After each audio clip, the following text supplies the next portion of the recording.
Recently ISRO ने photos share की हैं जो कि चंद्रयान 3 की तरफ से ली गई हैं, मून ऑर्बिट से अर्थ की फोटोज। कुछ दिन पहले हमने देखा मून की फोटोज ली गई और अब मून ऑर्बिट से अर्थ की फोटोज ली गई हैं।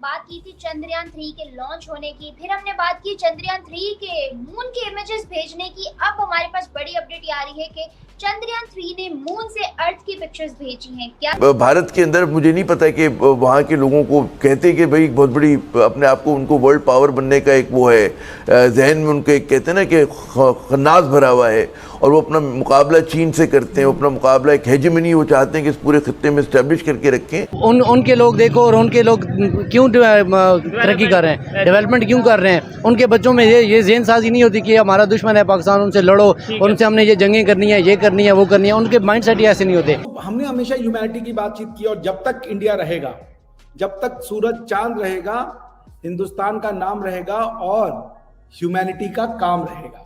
हमारे बच्चे यहाँ अमेरिका में किसी से पूछे भी आप कौन है, वो कहते हैं मैं अमेरिकन हूं, मेरा बाप पाकिस्तान से आया। लोग अब पाकिस्तान की अपनी आइडेंटिटी को वेस्टर्न सिविलाइज्ड कंट्रीज में छुपाना शुरू हो चुके हैं। इतना बेइज्जत कर दिया है हमारी नेशनलिटी को। अब ये टीम अपनी क्रिकेट की भेज रहे हैं। अब ये मौका था पाकिस्तान के पास कि शो देखें। भारत ने तो अपनी एशिया कप के लिए टीम नहीं भेजी ना, तो सारे मैचेस मुंतकिल होकर श्रीलंका चले गए हम।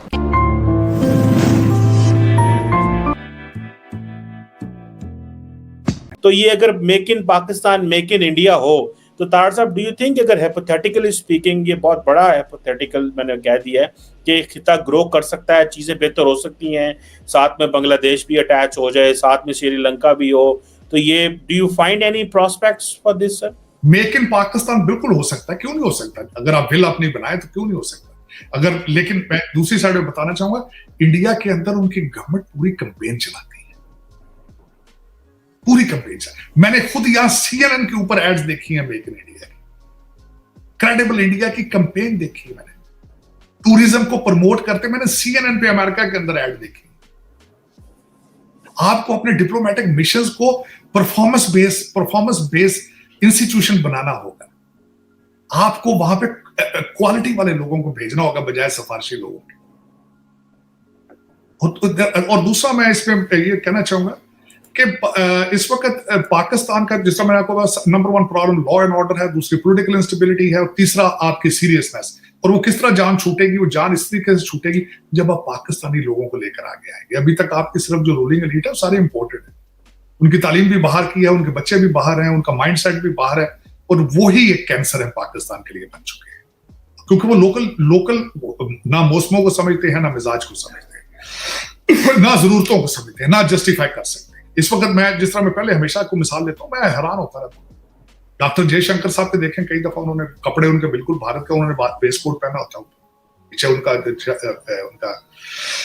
नीचे पैंट होती, शर्ट होती, ऊपर उनका वेस्ट कोट होता है। वाइफ उनकी जापानीज लैंग्वेज बड़ी फ्लुएंट बोलती है, लेकिन लोगों के अंदर प्राइड होती है। हमारा आप देखें, कभी देखें कपड़े इनके गाड़ियां देखें, ठाट बाट। तो अब तो हमने पाकिस्तान से ना प्यार किया है, ना कर रहे हैं, ना करने का कोई मुस्तकबिल में नजर आ रहा है। और वो भारत के अंदर देखें, जब चीजें नेशनलिज्म, मैंने एक चीज आपको कही थी, जब एक कौम को अपने ऊपर फख्र होता है ना, जब नेशनलिज्म आता है, उससे हर चीज उठती है, आगे आती है। हमारे अंदर वो नहीं है। हमारे बच्चे यहाँ अमेरिका में किसी से पूछे भी आप कौन है, वो कहते हैं मैं अमेरिकन हूं, मेरा बाप पाकिस्तान से आया। लोग अब पाकिस्तान की अपनी आइडेंटिटी को वेस्टर्न सिविलाइज्ड कंट्रीज में छुपाना शुरू हो चुके हैं। इतना बेइज्जत कर दिया है हमारी नेशनलिटी को हमारे पिछली नस्लों ने। और जो इस वक्त जो ये ब्रिटिश एजेंट बैठे हैं, ये जो आपके CSS अफसर हैं, ये भी ब्रिटिश एजेंट है, क्योंकि CSS का इदारा ब्रिटिशों ने बनाया था, और ये उन्हीं को उसी एक आइडियोलॉजी को सर्व कर रहे हैं। दूसरे ये बड़े बड़े जिम्मेदार हैं, ये तो वैसे ही सारे ब्रिटिश एजेंट थे। आपको मार तो ब्रिटिश एजेंट दे रहे हैं सारे। हम अगर जैसे उनके फोटोज आई हैं, उन्होंने चंद्रयान ने अर्थ की फोटो भेजी हैं और बहुत ज्यादा वायरल हो रही हैं, अप्रिशिएट करना चाहिए ये। बाइक अप्रिशिएट करना चाहिए। जो बाइक की बात है ना, मैं बाइक की बात है काफ़ी देर से सुन रहा हूँ। यही वजह है हमारी नाकामी की कि जो टैलेंटेड लोग हैं वो बहुत पीछे हैं। जब तक हमारे मुल्क में रिटायर अफराद को दोबारा मुलाजमत दी जाएगी, भाई जैसे टैलेंटेड लोग और टैलेंटेड लोग, या पूरा मुल्क वैसे पीछे का पीछे रहेगा। वहाँ की तरक्की का राज होता है कि टैलेंटेड लोगों को आगे ले जाया जाता है। हमारे टैलेंटेड लोगों को छोड़ के रिटायर्ड अफराद को मुलाजमत दी जाती है। एक इदारे से अप्रिशिएट करना चाहिए, अप्रिशिएट करना चाहिए, बल्कि हमारे मुल्क के टैलेंटेड लोगों को अप्रिशिएट करके आगे ले जाना चाहिए। अप्रिशिएट करने के साथ साथ मेरे ख्याल से सीखना भी चाहिए कि उनकी तरक्की का राज क्या है, हम किस तरह उनसे आगे जा सकते हैं। शॉर्टकट से नहीं, जिस तरीके से उन्होंने मेहनत की उस तरीके से। ठीक है, आप क्या कहेंगे? बिल्कुल भाई, बिल्कुल, बहुत शुक्रिया।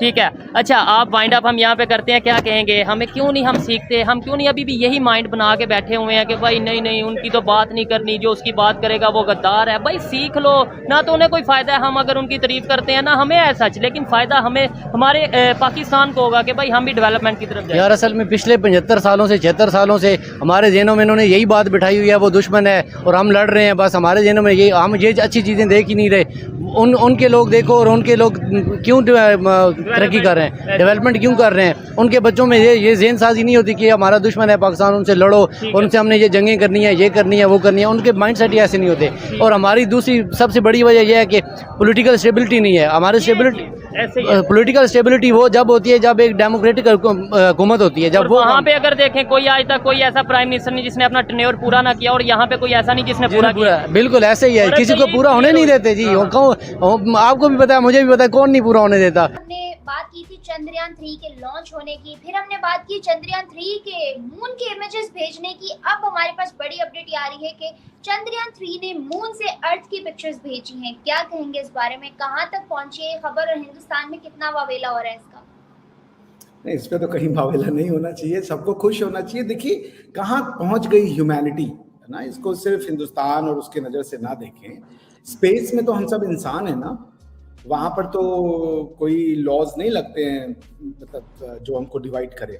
तो एक इतनी बड़ी एबिलिटी कि हमने चांद पे अपना वो इक्विपमेंट भेजा है, वो चांद की भी तस्वीर ले रहा है और पृथ्वी की भी तस्वीर ले रहा है। तो सोचिए what humanity has to offer to the world. आने वाला समय क्या होने वाला है।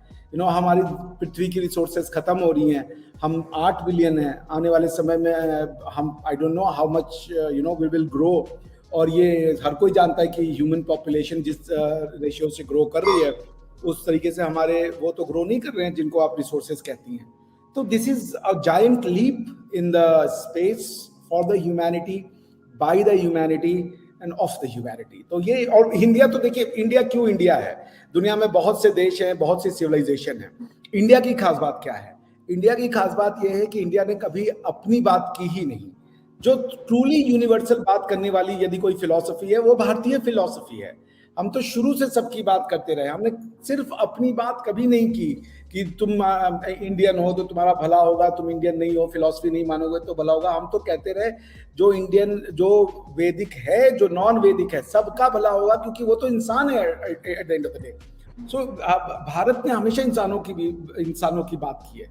वेद में भी किसी पर्टिकुलर फेथ की चर्चा नहीं है, इंसानों की चर्चा है। इंसान कैसे होते हैं, इंसानों में क्या गुण होते हैं। जैसे योग है, वेद का मतलब योग, वेद का मतलब आयुर्वेद, वेद का मतलब फिलॉसफीज। ये कोई it's not a code of conduct. So हमने हमेशा ह्यूमैनिटी की बातचीत की, और जब तक इंडिया रहेगा, जब तक सूरज चांद रहेगा, हिंदुस्तान का नाम रहेगा और ह्यूमैनिटी का काम रहेगा। This is what we believe in, this is what we live in. जिस दिन इंडिया ह्यूमैनिटी की बात ना करके सिर्फ अपनी बात करने लगेगा, वो इंडिया ही नहीं रह जाएगा। इंडिया ने कभी नेशनलिटीज की बात नहीं की, इंडिया ने कभी कम्युनिटीज की बात नहीं